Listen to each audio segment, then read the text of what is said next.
In this lecture for chapter 4, I'm going to give you some more examples of regression models that we can fit in the Bayesian framework. I'm going to provide some more interesting situations which we haven't seen so far. So let's start with an example. And of course, you can see here the textbook details. I've already mentioned that multiple times. I also expect that you will read chapter 4 eventually from the textbook, either before or after watching this lecture. Okay, so the first example that I want to work with in this chapter is multiple object tracking. So the idea here is that the experiment begins uh, with a cross in the center of the screen, and then a bunch of dots appear on the screen that start moving. So they start moving, and uh, your task is to select um, particular dots that have been marked as the targets, right? So your job is to keep track of the targets, and once the dots stop moving, you have to say where those targets are, okay? And so what one can do in this kind of experiment, and what the experimenters did, is that they can increase the number of dots that appear on the screen, and you can imagine what will happen. The more the number of dots on the screen, the larger the load on the cognitive system. So it's harder to keep track of the targets if you have a large number of dots versus a smaller number. And so here the dependent variable in this experiment happens to be pupil size, right? So it's an eye tracker that's being used, and what the tracker is doing is it keeps track of the diameter of the pupil size, which is stored on the computer in some units. So it's not millimeters or something like that, but there are some units that they use. I don't exactly know what they are, but it doesn't really matter because we'll just look at some examples of the type of units used for pupil size. And the assumption here is that the higher the load, the larger the pupil size gets. So because your attention is more focused on trying to keep track of the target, your pupil size increases. That's the theory, or that's the assumption in this whole setup, okay? So the model that we'll assume for this kind of experiment is that the dependent variable will be pupil size. Underscore n here is the row ID in the data frame. So the nth data point in the data frame that represents pupil size. We are assuming that the pupil size is being generated by a normal distribution, and the mu parameter is a combination of an intercept, which represents the average pupil size, and centered load is a centered version of the amount of load that the participants are experiencing, right? So the centered load means that we are taking the load vector and subtracting from it the mean value of that vector. And what that does is it transforms the load vector from numbers like 1, 2, 3, 4, 5, 6 load to -3, -2, -1, 0. That would represent the average load, and so on. So negative and positive values, just like the centered trial example that I showed in chapter 3. Okay. So what we have again is three parameters: alpha, beta representing the slope, which is the effect of load on pupil size, and the sigma parameter. So even before doing any modeling, what we expect, given what I said so far, is that we would expect this beta parameter to be positive, because the larger the load, the more positive, the larger the pupil size should be. So this beta parameter is expected to have positive values in the posterior distribution. So before we get started with the modeling, we have to figure out what the priors are or should be for the alpha, beta, and sigma parameters. So let's look at some pilot data before we actually analyze the full data set.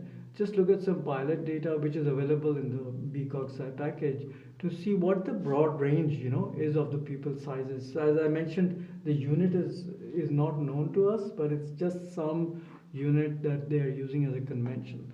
So we can see that the range of values, the minimum to maximum values for pupil size goes from 851 to 868, and with some median value of 862, etc. Right? So that gives us some ballpark idea of what the range of values is that we would expect in the data. Right? So for this reason, given this pilot data, one could start by assuming a normal prior for the intercept parameter alpha is a normal 1500, 1000 mean and standard deviation 500, right?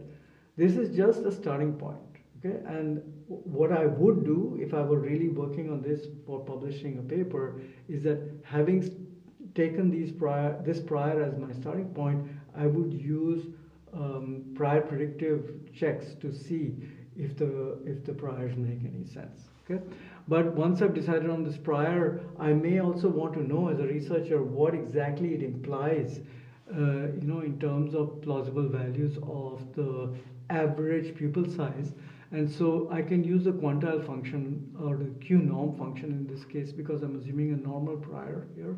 So I could use the Q norm function to figure out the 95% credible interval that corresponds to the range over which I'm a priori 95% sure under this prior that the average pupil size lies, right? So you can see that it's quite a broad range, okay? Given this pilot data, I would say that this is a pretty liberal, wide range of plausible average pupil sizes. This is probably too small, this is probably too large. But it's a reasonable, mildly uninformative prior, I would say, that you could use as a starting point. And as I mentioned, I would use prior predictive checks to see if there's some wild, data generated by such a model. Okay. For sigma, we could use some uninformative prior, that's a truncated normal, right? So that there should be an underscore here, right? So you can see a plus, underscore plus here. This represents, in our textbook, what this represents is a normal distribution truncated at 0, such that the values are only positive, okay? So we have a truncated normal for this sigma parameter, and you can again use the qt norm function this time, not the q norm function, but the qt norm function to figure out what the reasonable, what the implied 95% credible interval is of the prior distribution for sigma. Okay? So this is also a pretty liberal range, actually, I would say. Okay. All right. So for the beta parameter, we have chosen a normal prior centered at 0 with a standard deviation of 100, and you can also check what the 95% credible interval is that the prior distribution represents. Okay, so these are just starting points. Okay, so now we are going to take these priors, fit the data, right?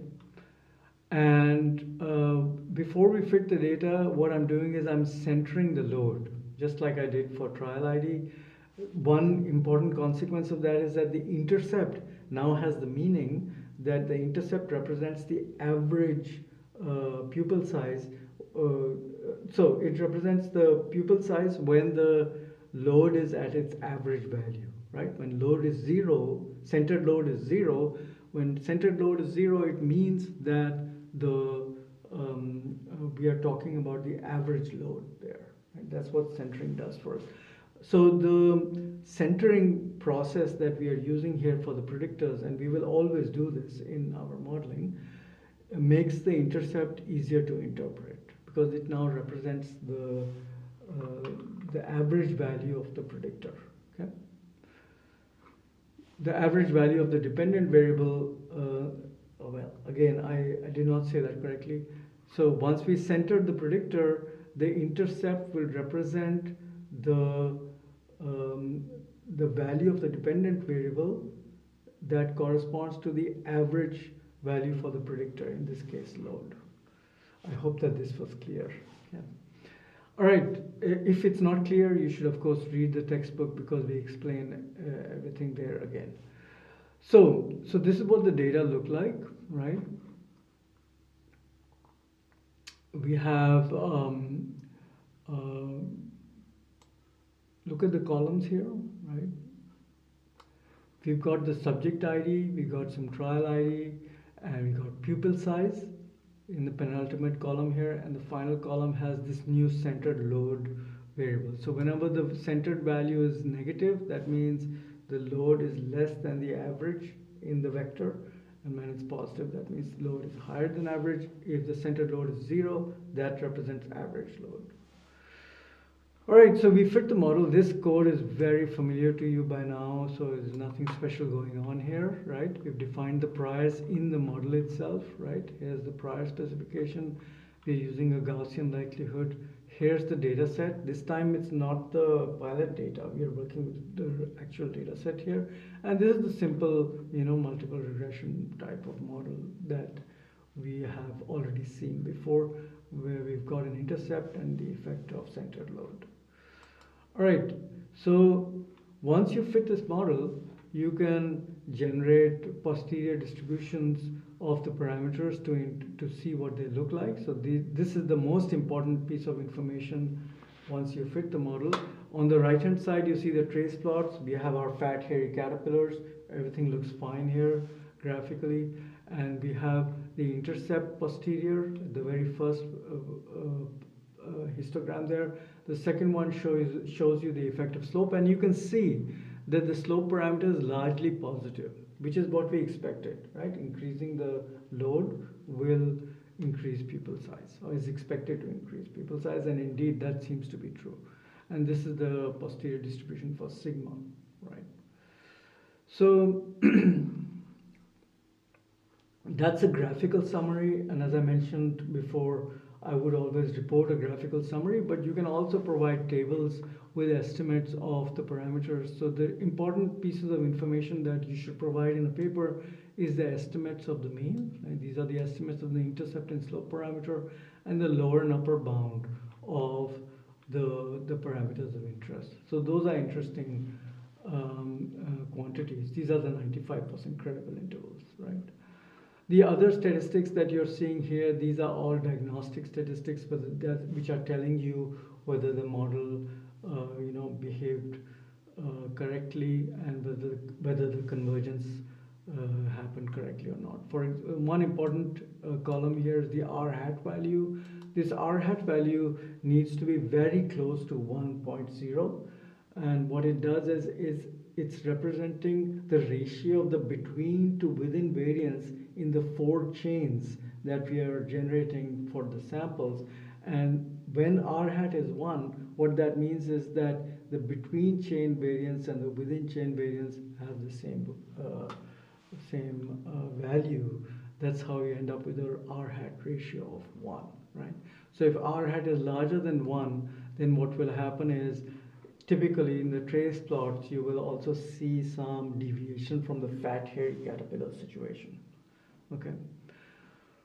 So the other things I won't talk about much because they are discussed in the textbook. You should look at those. But so once we fit the model, we can now use the pp check function, which I showed you in chapter 3. We can use the pp check function to generate posterior predictive data for each of the load levels. So there are multiple load levels in the data, and so the way you can do that is by using this functionality in the pp check function. There's something called the new data parameter in the pp check function. You can see it here, right? So what I'm doing here is that for the load level 0, right, what I'm doing is I'm subsetting the data for load level equal to 0, and using that subsetted data for load level 0 to generate posterior predictive data for that particular scenario when the load level is 0, right? So, and now I can just keep changing this load value from 0 to 1 to 2 to 3 to 4 and get the posterior predictive distributions alongside the observed data. So the black line that you're seeing is the observed distribution when load level is 0, right? Not centered load, but the actual load level is 0.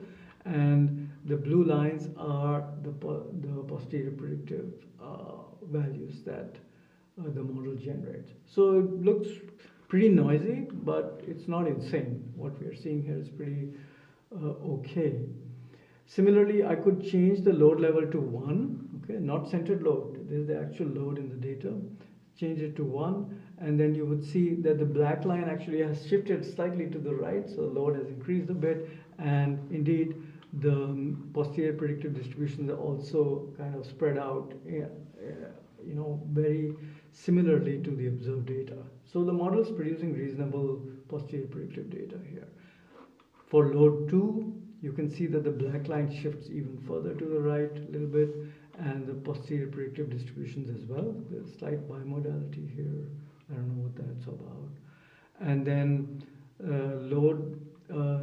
at load 3, the black line starts to flatten out in the sense that it's got more probability mass here in the larger regions for pupil size, and the posterior predictive data also reflects that.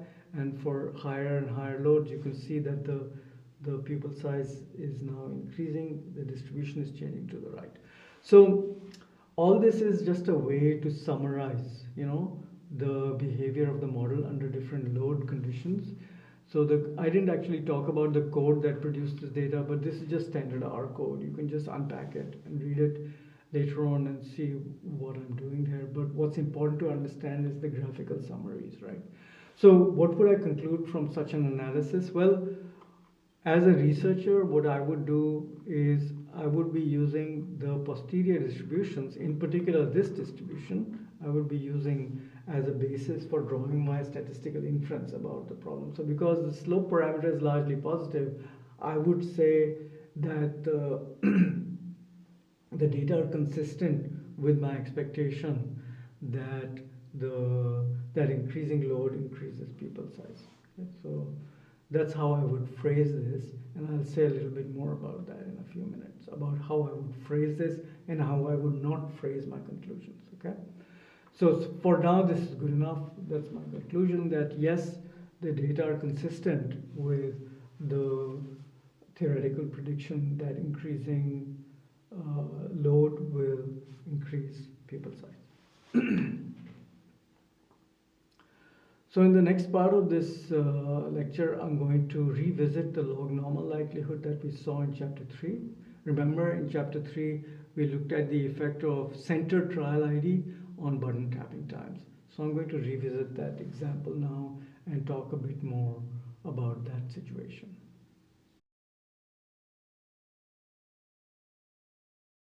So now I want to get back to the log normal likelihood example from chapter 3, and I want to help you get a feel for what happens when you change the priors on the target parameter of interest. So remember, we are modeling, as you can see here, button tapping times. We are assuming are coming from a log normal distribution with an intercept which represents the average button tapping time, and centered trial, which tells us through this parameter beta what the expected increase is in button tapping time as the trial IDs go on. Increase or decrease, of course, but the change in button tapping time as a function of trial ID, right? And then so there's the sigma parameter. So there's 3 parameters here, alpha, beta, and sigma. We could start by deciding on some priors that are reasonable given the problem that we're working on. So if you're talking about button tapping times, I could choose a normal prior with 6 as the log mean and 1.5 as the log standard deviation. So this is, I'm saying log here because this is all on the log scale now, right? And so an average of 6 on the log scale in this prior distribution for alpha implies a median value of alpha on the millisecond scale to be the exponent of 6. Okay, so the exponent of 6 would be some reasonable button tapping time. You can check that yourself. Okay? Similarly, for sigma, I'm assuming a truncated normal also on the log scale. Okay, so normal 0, 1 here. These numbers look small, but they're actually quite large on the log scale. And you can check that. You can check what a broad range these numbers imply by doing some prior predictive modeling. Okay. And for the slope parameter, I'm going to start by assuming a normal 0, 1 prior, so a standard normal distribution. And you will see the consequences of that in a second as I start doing some prior predictive modeling. The goal of the prior predictive modeling is to understand whether these parameters are reasonable or not. In particular, this one here, the slope parameter is the most important thing that we are interested in. So I'm going to now produce some prior predictive distributions using BRMS. And one important thing that I mentioned in chapter 3 as well is that when you're using BRMS, you can produce prior predictive distributions by specifying sample underscore prior equal to only in double quotes. What that does is it just generates data from the prior specifications and does not use any of the data that are in the data set. So in order to make sure that you understand this, what we've done here is that we just created a dummy data frame that doesn't contain any data at all, right? So this df spacebar ref is just a reference data frame that we're going to plug into the BRMS function. You see that here when we are producing prior predictive data, prior predictive distributions, right? So in a prior predictive, when you're generating prior predictive data, you are not looking at the observed data at all. But in BRMS, the BRM syntax requires a data frame to be provided as input. So to get around that, what we've done is we've just put in a dummy data frame here, which doesn't contain any data at all, right? So although there is a data frame in this function, because you have sample prior only somewhere, can't actually see this here, right? We have sample prior equal to only here. We are producing prior predictive data from this model. Okay, so go back and look at chapter 3, the chapter 3 lecture and the chapter 3 textbook material to understand what we are doing here with prior predictive distributions, if you have forgotten, what that is.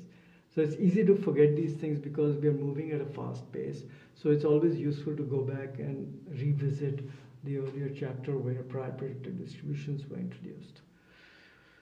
Okay, so we can now, so I've fit the model in the sense that I've generated the prior predictive data, and so now we can look at it.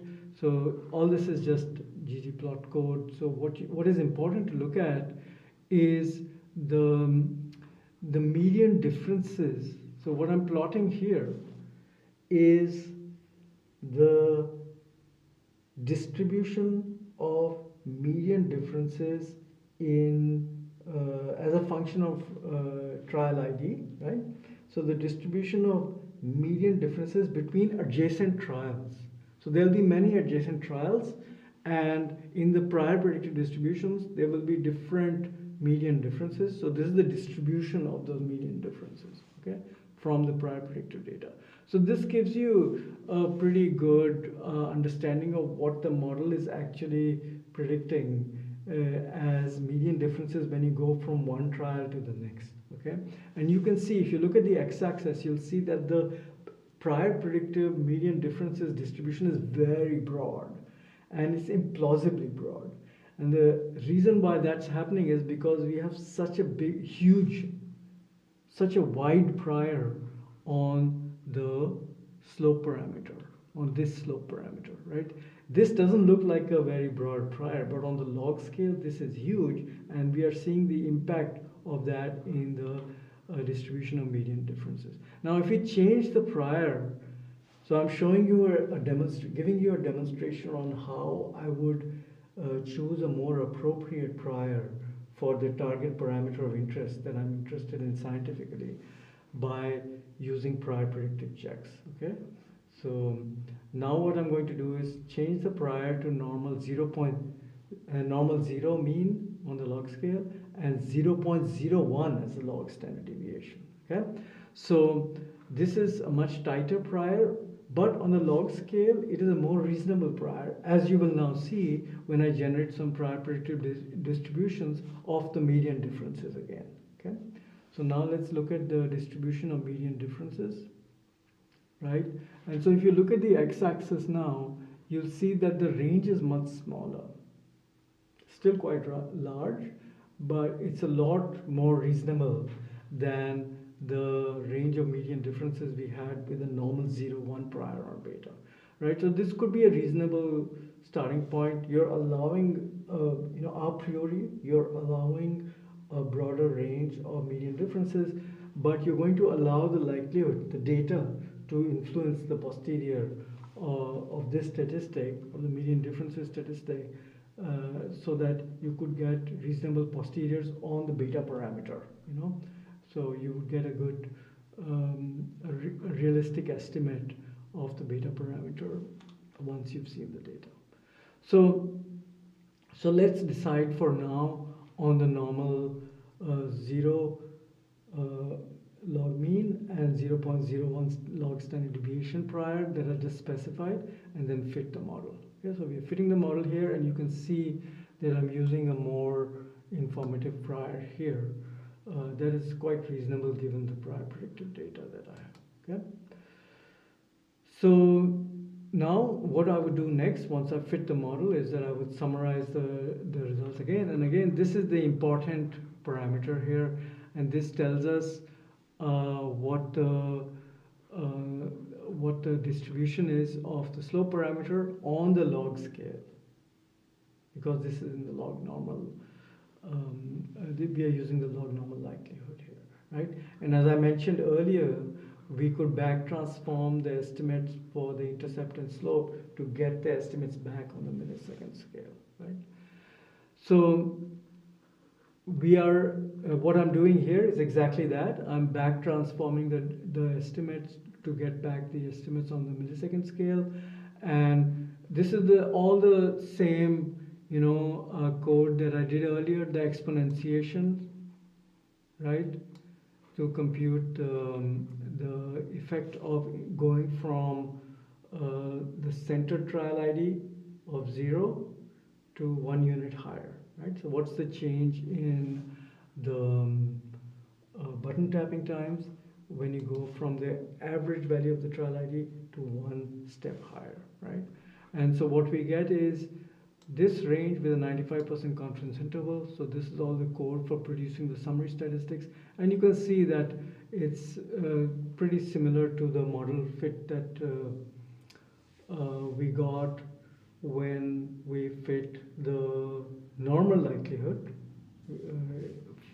with this data, where we didn't do any transformation, right? So it's 0.08 milliseconds, ranging from 0.06 to 0.11 or so, right? So that's a pretty similar ballpark range. And what this is telling us is that 1 unit increase in the trial ID, going from the mean trial ID, leads to, on average, a 0.06 millisecond increase in button tapping time, right?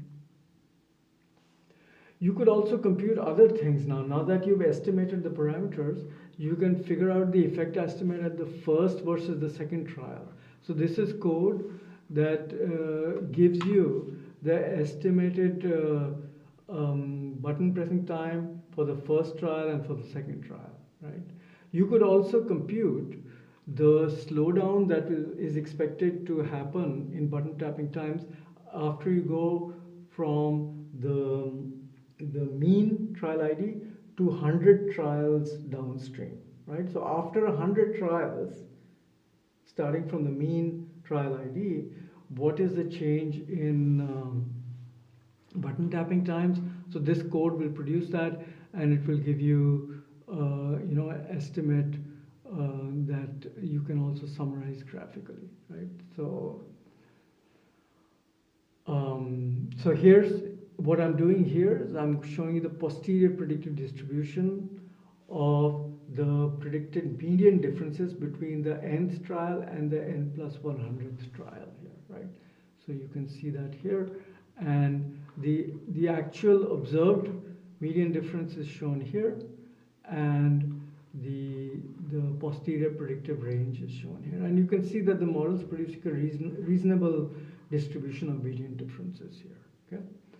All this is of course discussed in detail in the paper. I'm just showing you the big picture that I'm trying to give here is that once you have fit the model, you can derive different statistics that make more sense or are easier to interpret on the millisecond scale by either graphically summarizing them or using the summary statistics, for example, calculating the mean and the 95% credible interval to report what the interpretation of the slope parameter is. We will get a lot of practice with this in the exercises that accompany the book. So far, I have only talked about a couple of likelihood functions. So I've given you examples of the normal likelihood and the log normal. But we often have situations where the data cannot be modeled by these continuous distributions, but rather we need some discrete, random variable as the underlying generating random variable for the data. A classic example is 0-1 responses. And for that kind of data, we are going to use something called logistic regression, which I'll explain now with an example. So the experiment that we are going to work with is by a memory researcher in Switzerland, Klaus Oberauer. So he carried out an experiment. So he studies working memory, and the experiment is as follows. The participant sees a bunch of words in a particular order, right? Let's say 1, 2, 3, 4 words are shown on successive screens, right, for a certain amount of time. Then the screen goes blank, and then the participant is asked to repeat back or write down the word that was shown in position 3 here. So this is a cue that's asking the participant to recall that third word here. And so now the participant can either recall that word correctly or incorrectly. So the responses will be 0 for incorrect and 1 for correct. And that's exactly the situation we saw in chapter 1, right? So we've got the binomial distribution, or rather the Bernoulli distribution in this case, because we have only 0 or 1 response in every trial. So what we're going to do is we're going to model the 0-1 responses as being generated from a Bernoulli distribution. Okay, that's where logistic regression comes in. So let's take a look at the data. So these data are available. DF recall is available in the bcog-sci package. So you can, once you have that installed, you can just load the data like this. And so let's look at what the data show us. What we have is a data frame. If you look at the column IDs, right? There's a bunch of things there that we are not really interested in for the present purposes, but we are interested in set size, right? That set size tells us how many words the participant is exposed to. It could be 2, could be 3, could be 4, could be more than 4. So you can imagine that the larger the set size, the harder it is to give an accurate answer for a given position on the screen, right? And so the important thing for us is set size here and the response from the participant. So this response, which is called correct, will be either 0 or 1. If it's 0, that means that the participant gave an incorrect response. They could not recall the word that in that particular position. And if it's a 1, then they got it right. So this is the information that's recorded in the data frame. Okay, and we're going to use this information here. I believe we are working only with one subject's data here, right? This one subject, but I don't really remember if there were many subjects or not, but that's not important for us right now. Okay? Right now we're just interested in modeling the correct and incorrect responses as coming from a Bernoulli distribution as a function of set size. And you can imagine what's going to happen. As set size increases, the accuracy should go down, right? That's what you would expect. Okay, so as usual, we're going to first center the set size. Okay, instead of having 1, 2, 3, 4, 5, 6, 7, 8, those kinds of set sizes. I think the set sizes here are 2, 4, 6, and 8. Okay, so instead of having those positive only numbers, we're going to take the mean of the entire vector and subtract that mean from each of the values in this vector to get a centered set size. And the centering, as I mentioned, always has the advantage that the intercept now represents the expected accuracy given the average set size. Okay, so it's easier to interpret. And there are other advantages, but we'll discuss those details later. There are advantages for centering. Okay, so as I mentioned, the set sizes are 2, 4, 6, and 8, and we're going to center those. So we're going to work with the center data, and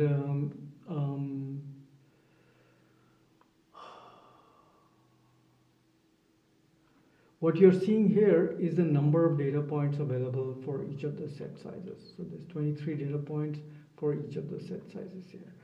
So the model that we are going to assume here is, as I mentioned, we're going to assume that the 0, 1 responses in the entire data frame are coming from a Bernoulli distribution. Remember, a Bernoulli distribution is a special case of the binomial where the number of trials size is equal to 1, right? So the 0 or 1 response in every row of the data frame is coming from a Bernoulli random variable, right?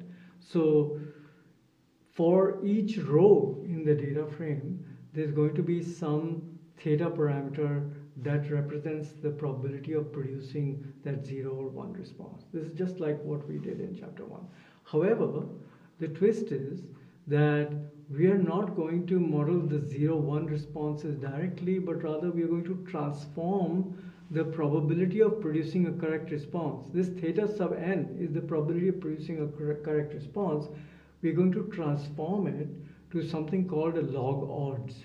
So the odds here represents the probability of success divided by the probability of failure. That's the meaning of the word odds. And you have to be careful in day-to-day language when we talk about the odds of something happening, the odds of it's raining or something like that. We're talking about the probability of it raining, right? But in statistics, odds has this particular meaning which is distinct but related to probability, right? So you have to be clear about the usage of the word odds here. So we have the odds here, and we're going to take the log of the odds, and the reason we will do that, it will just become clear to you, right? So what we're going to do is we're going to transform the probability parameter into the log odds scale. Okay, so this function g of theta will represent that log odds transformation. So let's look at a figure here. This will make things much clearer. So here's my function g of theta, which takes as input some value between 0 and 1, so probability value, and returns, here's the interesting transformation, it returns a log odds value which ranges from -infinity to +infinity. Right? So we've transformed a constrained parameter range of 0 to 1 to an unconstrained real number space ranging from -infinity to +infinity. So this makes the modeling much easier to do, right? Because now we are no longer in a constrained space. So that's what this function achieves, right? This function is called the logit link. This function is the logit link.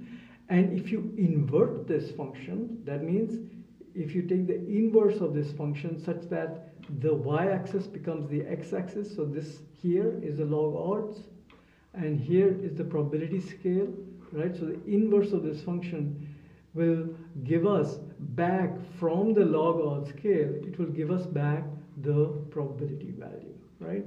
That's called the inverse of the logit link, and another name for it is the logistic function. Okay, so the inverse of the logit link is the logistic function, and the model that we will fit will be on the log odds scale. And then what we will do is, after having fit the model, we will back transform the parameters to the probability scale using the logistic function. Okay, so that's how this will work. So as usual, our number one problem after having decided on the likelihood is to decide on the priors for the parameters. Okay, so let's think about what priors we might want to use in this particular case. So let's just remind ourselves what we are doing here. Okay, so what we are doing is we are modeling the probability of a correct response on the log odd scale, and what we are actually fitting now is a linear model that uses the log odds values, the transformed probability of correct response values, as the dependent variable.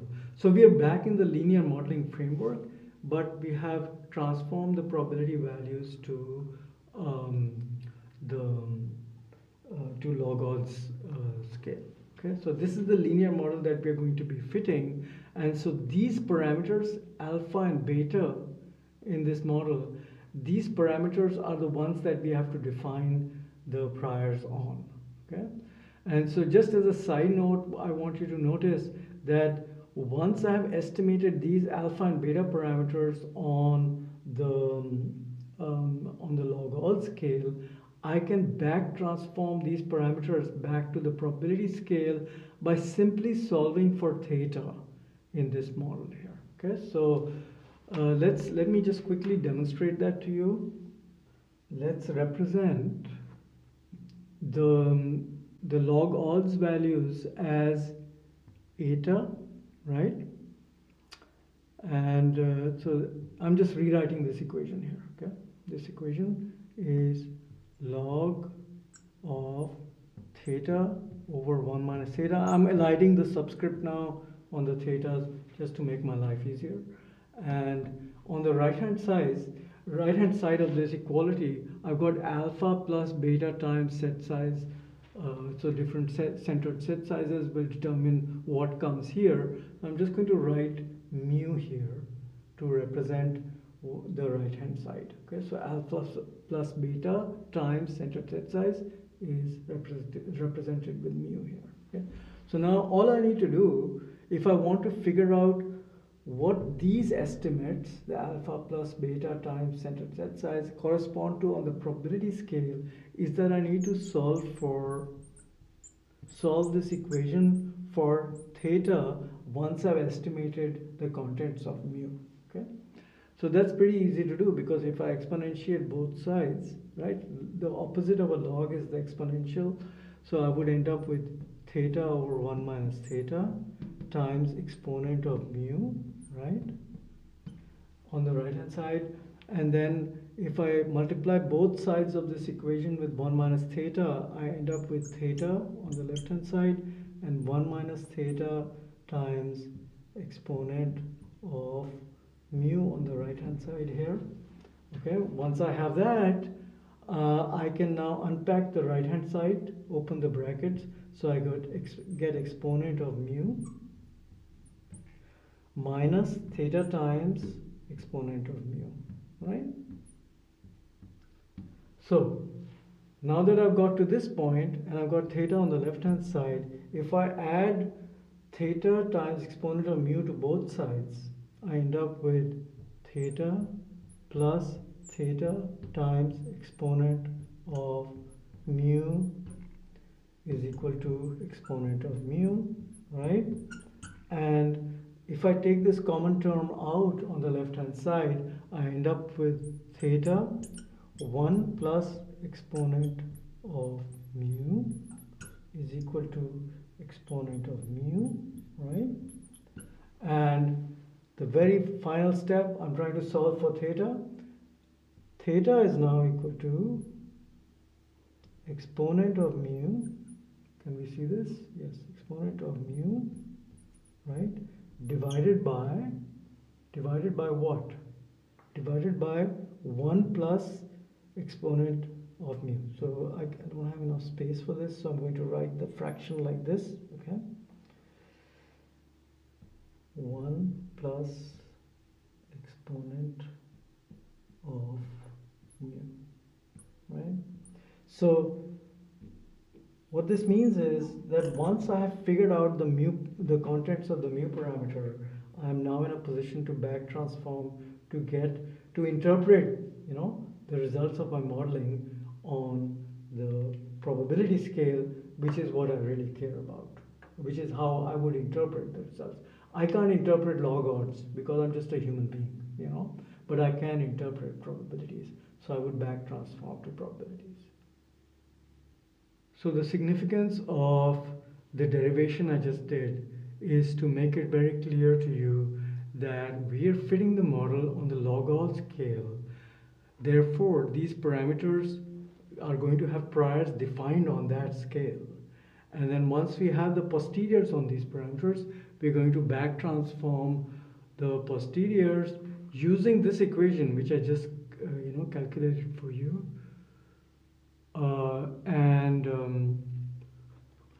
You will get back the probability parameter, which you can then interpret, after you've seen the data, and you can draw your scientific inferences from.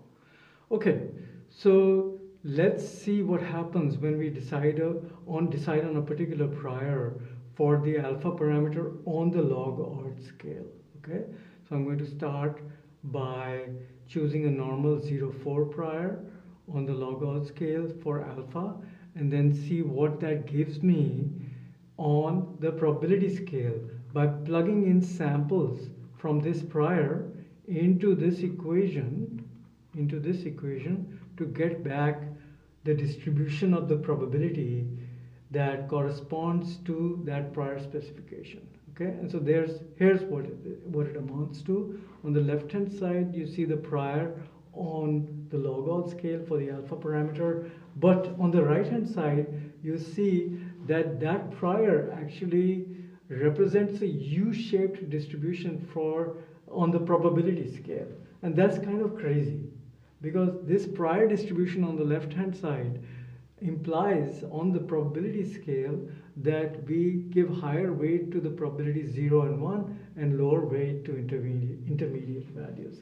That seems like a very strong prior and not a reasonable prior for the problem that we are modeling, which amounts to trying to find out if increasing the number of words in the set will reduce accuracy or not. So I would prefer to have on the probability scale, so this plot here, I would prefer to have a prior defined on the log odds scale such that on the probability scale I'm relatively agnostic about what the plausible values of the theta parameters are between 0 and 1. So I wouldn't mind having a uniform distribution, roughly speaking, on the probability scale, because I have no prior knowledge in this particular setup of what I expect the prior values for the theta parameter to be, right?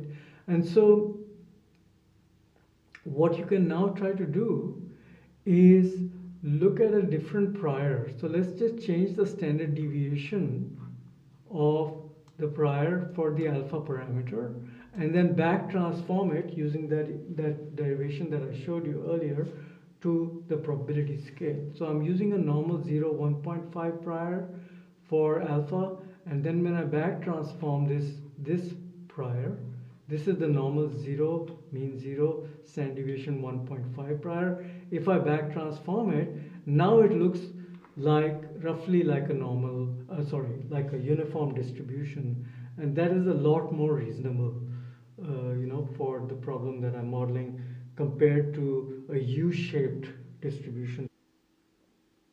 All this to demonstrate that when you define a prior on a particular parameter in your statistical model, the likelihood really matters. The interpretation of the parameter has to be done in the light of the likelihood that you're using. And in this particular case, we are working with the Bernoulli likelihood. We are doing the logistic, we are doing the computing the log, everything on the log odds scale. And so if you want to interpret what the parameter means on the scale that we are interested in, the probability scale, we want to look at the corresponding distribution of the prior on the scale of interest. Okay, so you have to pay attention to this when you're deciding on your priors. We're not actually going to fit the model yet. What we're going to do is we can draw the plots on the probability scale that correspond to different prior specifications for the alpha parameter. So this is prior to actually fitting the model. What we're going to do is we look at a normal 0, standard deviation 0.001 or 0.01 or 0.1 or 0.5 and 0.1 prior. You can see that if I had chosen a normal 0.1 prior for the alpha parameter on the probability scale, I get this U-shaped curve. But if I tighten the standard deviation a bit, right, I get increasingly uniform like distributions here. Okay, so in the rows here, you're seeing what would happen for the different set sizes. Okay, so you can just go down a bit further. You can see what happens to each of the set sizes if I specify, the normal priors with different standard deviations here. So this plot, the purpose of this plot is to show you a way to visualize what the consequences are of choosing one prior or the other prior for the alpha parameter, right? So in this particular setting, I would prefer to choose a prior that would give me roughly uniform distributions for everything, for every level of my set size, so 2, 4, 6, and 8. And if you look in this column, this third column here, you see that regardless of the set size, I get roughly uniform, priors on the probability scale. So I would probably be happy using a normal 0 and standard deviation 0.1 prior. That would be reasonable for the problem that I'm studying here. That's just an example of how I would, look at the different possible prior specifications to see what they mean in this particular setting of the of logistic regression. All right, another way that you can think about, what the prior specifications would do for you is for the different set sizes. Okay, you could look at the differences in accuracies in probability on the probability scale when you go from set size 2 to set size 4, or set size 4 to 6, or from 6 to 8, right? So the difference between one level of a set size and the next level of set size, you want to know for the different prior specifications. What you want to know is what the distribution would be on the probability scale of the difference in accuracies.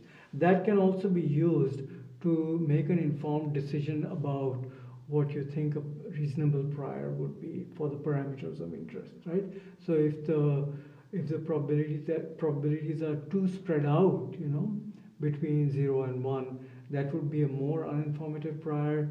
So in this particular case, I wouldn't want to have too tight a prior, difference between the levels. This is too tight. I'm making my priors a little bit too informative. And if they are too informative, what will happen is that the posteriors will be hardly affected by the data. They will largely be determined by the prior. So I wouldn't want an overly informative setup. I would probably prefer something in this range, a normal 0 and what is it, 0.5 is it, right? So this is a reasonable range of median differences between the different levels, and this is slightly more uninformative but not at all problematic. I could have chosen these median differences as a basis for choosing the priors if nothing else speaks against using, for example, a normal 0.1 prior. That's what I showed earlier, that if you choose too broad a standard deviation on the log-odd scale, then on the probability scale you get all those weird, shapes. So a reasonable set of priors for this particular problem could be alpha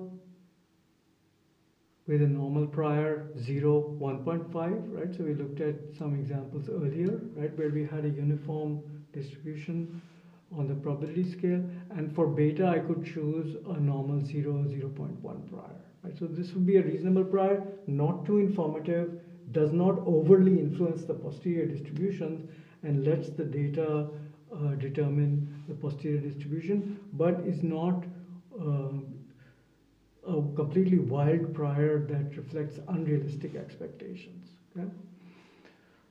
All right, so having decided on these priors, we now fit the model, right? And so, just to remind you what the structure of the data are, I've got centered set size and I've got the 0, 1 responses. So in the model that I will fit, I'm going to first center the set size and then fit the model, and you can see the critical lines here. Okay, so the important thing to notice here, first of all, is the model specification. Just like the generalized linear model in the R framework, we've got 0, 1 responses in this column and got an intercept and a slope all fit at the log odd scale. Here's my data frame, right? And now what's new, that's something you've never seen before, is this Bernoulli likelihood for data with a logit link. You remember I talked about this a few minutes ago. So we've got a logit link, and you could indeed just write Bernoulli with open and close brackets without writing link equal to logit, because that's the default anyway, right? So we are just specifying the likelihood function here. The rest is all familiar to you. These are all my priors here. Notice that there is no prior for sigma. There is no prior for sigma at all because there is no sigma parameter in this model. Okay? We are not including sigma in this model at all. All right, so when we fit the model, we can, after we fit the model, this is the fitted model here, we can extract posterior summaries, and these summaries, as I mentioned, are now on the log odd scale. So you can't really interpret them, but you could summarize them on the log odd scale, or you could extract the vectors representing the posterior samples for the alpha and beta and back transform those to the probability scale using the equation I showed you earlier, and that would give you an interpretable, summary of the results. So this is what I'm doing here. I'm using the as draws df function to extract the intercept, the alpha values, and the beta values, right? That's what these two lines do. They extract the vector containing the samples from the posteriors on the log odd scale and then back transform them. So you can see that I'm doing this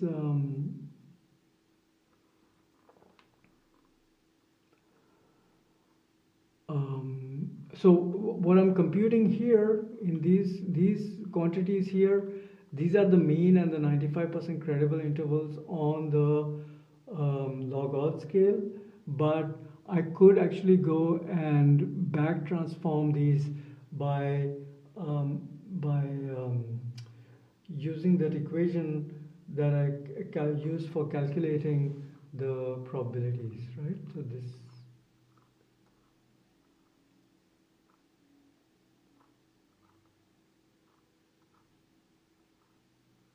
this transformation that I had done, I could obtain a vector containing the posterior probabilities for different levels of set size. So I could plug in different levels of the centered set size here and back transform the corresponding theta values for those particular set sizes. That's how I could proceed with this, to summarize what I learned from these from the model. Okay. All right, so the important scientific question, of course, here is, does set size affect free recall? Are you able to, do you get lower and lower accuracies as you get increase the set size? If you look at the posterior, you get a hint to the answer to that. So even though this is on the log odd scale, the sign of the posterior is actually interesting for us to look at, right? So let me make this a bit bigger. Can we make this bigger? No. Wow, this doesn't change. So what I wanted to show you is that the sign on the x-axis is largely negative. This distribution is largely on the negative side of 0, right?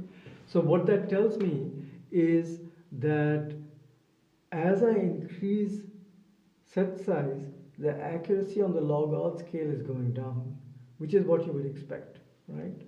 So now I could express that change on the probability scale using the equation I showed you, but the conclusion is pretty straightforward for us, right? The conclusion is that the posterior distribution of the slope parameter, what it's telling me is that as expected, we are seeing a lower accuracy, so lower log odds of correct response as set size is increased. So the data are actually consistent with the assumption that increasing set size will reduce accuracy. Okay? But notice that the language that I'm using here is very constrained and very conservative. I'm just saying that the data are consistent with the theoretical expectation that we had. Okay? I'm not saying that there is a significant effect of set size on accuracy. There is no significance being calculated here, right? No concept of statistical significance here. I'm literally just talking about what I have observed based on the estimates here. And that the pattern that I've observed, the negative sign of the beta parameter on the log odd scale is consistent with my theoretical prediction, right? I'm not doing a significance test here. I'm also not making a discovery claim. I'm not saying that we have now discovered a universal truth about human memory, that increasing set size reduces accuracy of recall. That may well be true, okay, and it probably is actually. But I have not made that discovery claim yet, because in order to make such a discovery claim, I have to provide formal evidence in favor of a model that assumes an effect of set size and compare that model to a baseline model that doesn't have any effect of set size. So I need to do a model comparison in order to make that kind of discovery claim. Okay? So all that will be discussed later on, but I just want to point out that a common mistake that people make is that once they see that the sign of the effect of interest, the slope parameter is, as you would theoretically expect, people tend to say things like, we found a significant effect of set size on accuracy. There is no significance test being done here. We are just reporting the pattern that we've observed in the data. Okay? There is no discovery claim being made here yet. We will talk about that when we do model comparison later on. So you need to be careful about the way you phrase your conclusions when you're using the posterior distribution to interpret what you have learned from the data in the context of the problem that you are studying. I will say much more about this when we talk about Bayes factors and k-fold cross-validation later on.